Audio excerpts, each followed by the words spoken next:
लोकहित के कल्याण के लिए देवर्षि नारद जी ने भगवान नारायण से पूछा, हे वेद वेदताओं में श्रेष्ठ भगवान, सर्वप्रथम भगवती लक्ष्मी जी की पूजा किसने की? इन देवी का कैसा स्वरूप है और किस मंत्र से इनकी पूजा होती है? आप मुझे इनका गुणानुवाद सुनाने की कृपा कीजिए। तब भगवान नारायण कहते हैं, हे ब्राह्मण, प्राचीन समय की बात है। सृष्टि के आदि में परब्रह्म परमात्मा भगवान श्री कृष्ण के वाम भाग से रासमंडल में भगवती श्री राधा प्रकट हुई। उन परम सुंदरी श्री राधा के चारों ओर वटवृक्ष शोभा दे रहे थे। उनकी अवस्था ऐसी थी मानो 12 वर्षीय देवी हों।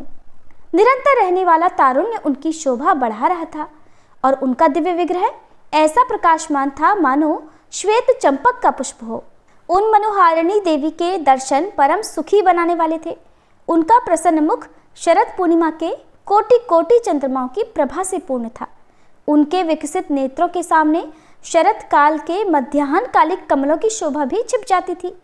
पर ब्रह्म परमात्मा भगवान श्री कृष्ण के साथ विराजमान रहने वाली वे देवी उनकी इच्छा के अनुसार 2 रूप हो गई। वर्ण, तेज, अवस्था, कांति, यश, वस्त्र, आभूषण, गुण, कृत्य, मुस्कान, अवलोकन, प्रेम तथा अनुनय, उनके ये सभी दिव्य गुण दोनों ही रूपों में समान थे। बाएं अंश से लक्ष्मी जी का प्रादुर्भाव हुआ और दाहिने अंश से श्री राधा ही विद्यमान रही। श्री राधा ने प्रथम परात्पर प्रभु द्विभुज भगवान श्री कृष्ण को पति रूप से स्वीकार कर लिया। भगवान का विग्रह अत्यंत कमनीय था। महालक्ष्मी ने भी श्री राधा के वर लेने के पश्चात उन्हीं को पति बनाने की इच्छा प्रकट की। तब भगवान श्री कृष्ण उन्हें गौरव प्रदान करने के विचार से ही स्वयं 2 रूपों में प्रकट हो गए। अपने दक्षिण अंश से वे 2 भुजाधारी श्री कृष्ण बने और बाएं अंश से चतुर्भुज श्री विष्णु के रूप में परिणत हो गए।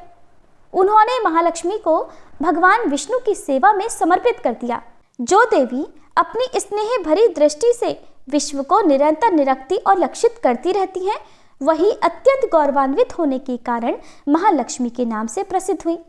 इस प्रकार द्विभुज भगवान श्री कृष्ण श्री राधा के प्राणपति बने और चतुर्भुज भगवान श्री विष्णु लक्ष्मी जी के। शुद्ध सत्व स्वरूपा भगवती श्री राधा गोपों और गोपियों से आवृत होकर अत्यंत शोभा पाने लगी। फिर चतुर्भुज भगवान श्री विष्णु भगवती लक्ष्मी सहित वैकुंठ धाम को पधार गए।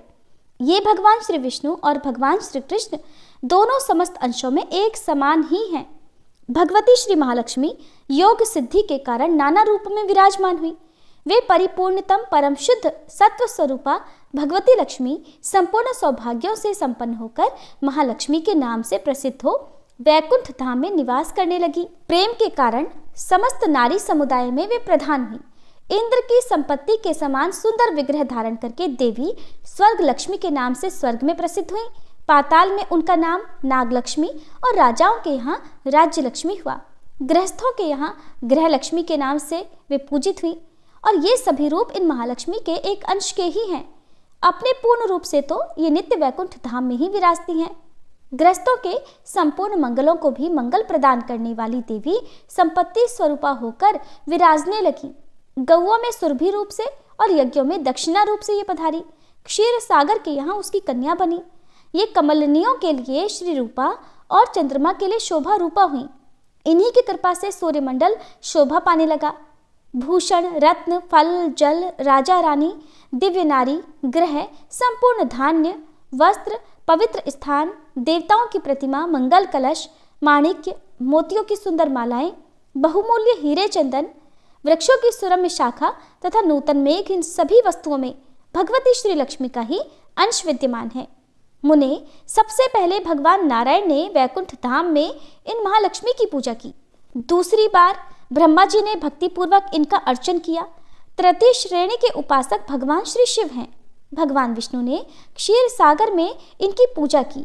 इसके बाद स्वयंभू मनु, मानवेंद्र, ऋषिश्वर, मुनीश्वर, सभ्य गृहस्थ, इन लोगों ने जगत में इन महालक्ष्मी की उपासना की है। गंधर्वों और नागों ने पाताल लोक में इनका पूजन किया। भाद्रपद मास के शुक्ल अष्टमी के सुअवसर पर ये ब्रह्मा जी द्वारा सुपूजित हुई। नारद, भाद्रपद मास के शुक्ल पक्ष में पूरे पक्ष तक त्रिलोकी में इनकी भक्ति पूर्वक पूजा होती रही। चैत्र, पौष तथा भाद्रपद मास के पवित्र मंगलवार को इनकी पूजा का महोत्सव होने लगा। श्री विष्णु से सुपूजित होने के कारण त्रिलोकी में सब लोगों ने बड़े भक्ति भाव के साथ इनकी उपासना की। वर्ष के अंत में पौष की संक्रांति के अवसर पर मध्याह्न काल में मनु ने मंगल कलश पर इनकी प्रतिमा का आह्वान करके इनकी पूजा की। इसके बाद वे महादेवी तीनों लोकों के लिए नित्य पूज्य हो गई। इंद्र इनके उपासक बने। राजा मंगल ने मंगला के रूप में इनकी उपासना की। तदंतर राजा केदार, नील, बल, सुबल, ध्रुव, उत्तानपाद, शुक्र, बलि, कश्यप, दक्ष, कर्दम, विवस्वान, प्रियव्रत, चंद्रमा, कुबेर, वायु, यम, अग्नि और वरुण ने इनकी उपासना की। इस प्रकार ये भगवती महालक्ष्मी सर्वत्र सब लोगों से सदा सुपूजित हुई हैं। ये संपूर्ण ऐश्वर्यों की अधिष्ठात्री देवी हैं। इन्हें समस्त संपत्तियों का साक्षात श्री विग्रह कहा गया है। नारद जी ने पूछा, भगवान श्री महालक्ष्मी भगवान नारायण की प्रिया होकर सदा वैकुंठ में विराजती हैं। उन सनातनी देवी को वैकुंठ की अधिष्ठात्री देवी कहा गया है। पूर्व काल में भगवान नारायण की बात सत्य करने के लिए इन देवी ने पृथ्वी पर आकर समुद्र की कन्या होने का प्रस्ताव स्वीकार कर लिया था। सो वे समुद्र की कन्या कैसे बनी? मुझे स्पष्ट रूप से यह प्रसंग सुनाने की भी कृपा करें। तब भगवान नारायण ने कहा, नारद, पूर्व समय की बात है। दुर्वासा के शाप से भगवती श्री इंद्र के पास से चली गईं। ऐसी स्थिति में देव समुदाय मर्त्यलोक में भटकने लगा। लक्ष्मी ने स्वर्ग का त्याग करके कुपित होकर दुख के साथ वैकुंठ के लिए प्रस्थान कर दिया। नारद, वे वहां गईं और महालक्ष्मी में अपने रूप का संवरण कर दिया। उस समय संपूर्ण देवताओं के शोक की सीमा नहीं रही। वे परम दुखी होकर भगवान ब्रह्मा जी की सभा में गए। वहां जाकर ब्रह्मा जी को अपना अगुआ बनाया और फिर सब मिलकर वैकुंठ पधारे। वहां भगवान नारायण विराजमान थे। अत्यंत दैन्य भाव प्रकट करते हुए देवताओं ने उनकी शरण ग्रहण की। वस्तुतः देवता बहुत दुखी थे। उनके कंठ, ओठ और तालू तक सूख गए थे। तब पुराण पुरुष भगवान श्रीहरि की आज्ञा मानकर वे सर्व संपत्ति स्वरूपा लक्ष्मी अपनी कला से समुद्र की कन्या हुई। देवताओं और दैत्यों ने मिलकर क्षीर सागर का मंथन किया था। उससे महालक्ष्मी जी का प्रादुर्भाव हुआ। भगवान विष्णु ने उनका साक्षात्कार किया। इस अवसर पर उन प्रसन्न वदना देवी ने देवताओं को वर दिया और क्षीर सागर में शयन करने वाले भगवान विष्णु को वरमाला अर्पण कर वे स्वयं उन्हीं के पास चली गईं। नारद, उनकी कृपा से देवताओं को असुरों के हाथ में गया हुआ राज्य पुनः प्राप्त हो गया। इसके बाद देवता उनकी भली भांति पूजा करके निरापद होकर सर्वत्र आनंद करने लगे। नारद जी ने पूछा, ब्राह्मण, ब्रह्मनिष्ठ और तत्वज्ञ मुनिवर दुर्वासा ने कब, क्यों और किस अपराध के कारण इंद्र को शाप दे दिया था? और देवताओं ने किस रूप से समुद्र का मंथन किया? किस स्तोत्र से प्रसन्न होकर देवी ने इंद्र को साक्षात दर्शन दिए थे? प्रभु, इंद्र और दुर्वासा में किस प्रकार का संवाद हुआ था, ये सब बताने की कृपा करें। भगवान नारायण कहते हैं, नारद, प्राचीन काल की बात है। मुनिवर दुर्वासा जी वैकुंठ से कैलाश के शिखर पर जा रहे थे। इंद्र ने उन्हें देखा। मुनिवर का शरीर ब्रह्म तेज से प्रदीप्त हो रहा था। वे ऐसे जान पड़ते थे मानो ग्रीष्म काल के मध्याह्न कालिक सूर्य की सहस्त्रों प्रभाव से संपन्न हो। उनकी अत्यंत स्वच्छ जटाएं तपाए हुए सोने के समान चमक रही थी। वे श्वेत वर्ण का यज्ञोपवीत धारण किए हुए थे और उनके हाथों में मृगचर्म, दंड और कमंडलू शोभा पा रहे थे। उनके ललाट पर महान उज्जवल तिलक चंद्रमा के समान जान पड़ता था।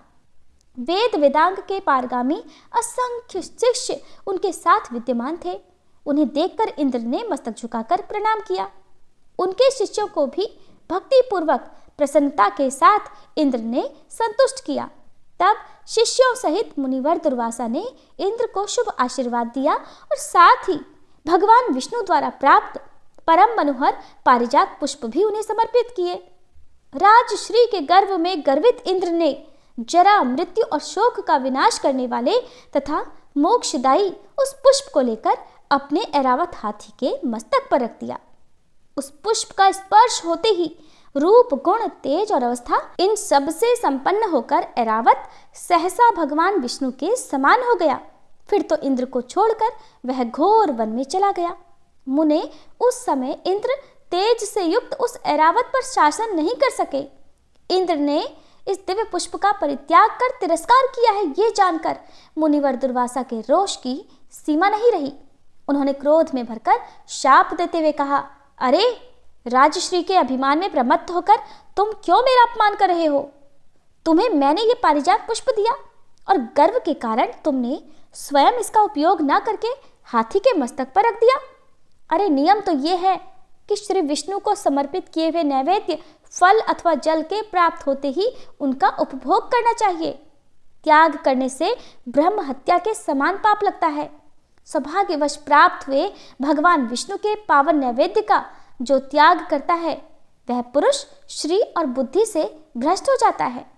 भगवान विष्णु के लिए अर्पित की हुई वस्तु को पाते ही उसे पा लेने वाला बड़भागी पुरुष अपने 100 पूर्वजों का उद्धार करके स्वयं मुक्त हो जाता है। जो पुरुष नैवेद्य भोजन करके निरंतर भगवान श्री हरि की भक्ति पूर्वक पूजा और स्तुति करता है वह भगवान विष्णु के समान हो जाता है। उसका स्पर्श करके चलने वाली वायु का संयोग पाकर तीर्थ पवित्र हो जाते हैं। उसकी चरण रज लगते ही पृथ्वी में अपार पवित्रता आ जाती है। बिना श्री हरि को भोग लगाया हुआ अन्न पुंसचली, कायर और शूद्र के अन्न के समान दोषप्रद होता है। वह मांस भक्षण से भी अधिक दोषावह है। शिवलिंग के लिए अर्पण किया हुआ अन्न तथा शूद्रयाजी, देवल, कन्या विक्रयी और योनि जीवी का अन्न, उच्छिष्ट, बासी सबके भोजन करने पर बचा हुआ अन्न शूद्रापति और वृषवाही, अदीक्षित, शवदाही, विश्वासघाती, कृतघ्न, मिथ्याभाषी ब्राह्मणों का अन्न अत्यंत दूषित समझा जाता है। परंतु ये सब भी भगवान विष्णु को अर्पण करके भोजन करने से शुद्ध हो जाते हैं। यदि चांडाल भी भगवान विष्णु की उपासना करता है तो उसमें करोड़ों मनुष्यों का उद्धार करने की शक्ति आ जाती है। श्री हरि की भक्ति से विमुख मानव स्वयं अपनी भी रक्षा नहीं कर सकता। यदि अज्ञान में भी भगवान विष्णु को समर्पित नैवेद्य ग्रहण कर लिया जाए तो वह पुरुष अपने अनेक जन्मों के उपार्जित पापों से मुक्त हो जाता है और जानबूझकर भक्ति पूर्वक जो श्री हरि का प्रसाद ग्रहण करता है उसके तो कई जन्मों के पाप निश्चित रूप से भस्म हो जाते हैं। और इंद्र, तुमने जो अभिमान में आकर भगवान के प्रसाद रूप पारिजात के पुष्प को हाथी के मस्तक पर रख दिया, इस अपराध के फल स्वरूप लक्ष्मी तुम्हें छोड़कर भगवान श्री हरि के समीप चली जाए। मैं भगवान नारायण का भक्त हूँ। मुझे देवताओं तथा ब्रह्मा से भी किंचित भय नहीं है। काल, मृत्यु और जरा से भी मैं नहीं डरता। फिर दूसरों की तो गिनती ही क्या है। तुम्हारे पिता प्रजापति कश्यप भी मेरा क्या कर सकेंगे? देवराज, तुम्हारे गुरु बृहस्पति भी मुझ निशंक पुरुष का कुछ भी नहीं बिगाड़ सकते। देखो, ये पुष्प जिसके मस्तक पर है उसी की पूजा श्रेष्ठ मानी जाती है। मुनिवर दुर्वासा के ये वचन सुनकर देवराज इंद्र ने उनके चरण पकड़ लिए। भय के कारण उनके मन में घबराहट छा गई। शोकातुर होकर ऊंचे स्वर से रोते हुए वे मुनि से कहने लगे, प्रभु, आपने मुझे माया नाशक ये शाप देकर बहुत ही उचित किया है। अब मैं गई हुई संपत्ति की याचना नहीं करता। आप मुझे कुछ ज्ञानोपदेश देकर मुझ पर कृपा कीजिए। ऐश्वर्य तो विपत्तियों का बीज है, उससे ज्ञान ढक जाता है। इसी से इसको मुक्ति मार्ग का कुठार कहा गया है। इसके कारण ही भक्ति में पग पग पर बाधा उपस्थित हुआ करती है। तब मुनि बोले, देवराज, संपत्ति, जन्म, मृत्यु, जरा, शोक और राग के बीज का उत्तम अंकुर है। इसके प्रभाव से अंधा हुआ मानव मुक्ति के मार्ग को कभी नहीं देख सकता। ये मार्ग निर्विघ्न और परम सुखद है। पुरंदर, तुम जो ये विषय पूछ रहे हो उसे मैं गुरु के मुख से सुन चुका हूँ। ब्राह्मण मुनिवर दुर्वासा का ये वचन सुनकर देवराज इंद्र वीतराग हो गए। प्रतिदिन उनके हृदय में अब वैराग्य की ही भावना बढ़ने लगी। मुनि के स्थान से चलकर वे अपने भवन पर पहुंचे। उस समय उन्होंने देखा कि उनकी अमरावतीपुरी दैत्यों और असुरों से भली भांति भरी हुई है। उस पुरी में रहने वाले सभी देवता भय से व्याकुल हैं। कहीं किसी के भाई बंधु नहीं थे तो कहीं किसी के माता पिता और स्त्री ने ही उनका साथ छोड़ दिया था। वहां अत्यंत खलबली सी मची हुई थी। सब और शत्रु ही शत्रु दिखाई देते थे। ऐसी स्थिति देखकर देवराज इंद्र बृहस्पति के पास चले गए। उस समय शक्तिशाली बृहस्पति जी मंदाकिनी के तट पर विराजमान होकर परब्रह्म परमात्मा का ध्यान करते हुए देवराज इंद्र के दृष्टिगोचर हुए अर्थात देवराज इंद्र को दिखाई दिए। फिर देखा तो वे गंगा के जल में पूर्वाभिमुख होकर खड़े हुए सूर्य का अभिवादन कर रहे थे। उनके नेत्रों में हर्ष के आंसू भरे थे। उनका शरीर पुलकित था। वे अत्यंत आनंदित थे। वे परम श्रेष्ठ, गांधीर्य संपन्न, धर्मात्मा, श्रेष्ठ पुरुषों से सेवित, बंधु वर्ग में आदरणीय, देव शत्रुओं के लिए अनिष्टकारी गुरुवर बृहस्पति जी मंत्र का जप कर रहे थे।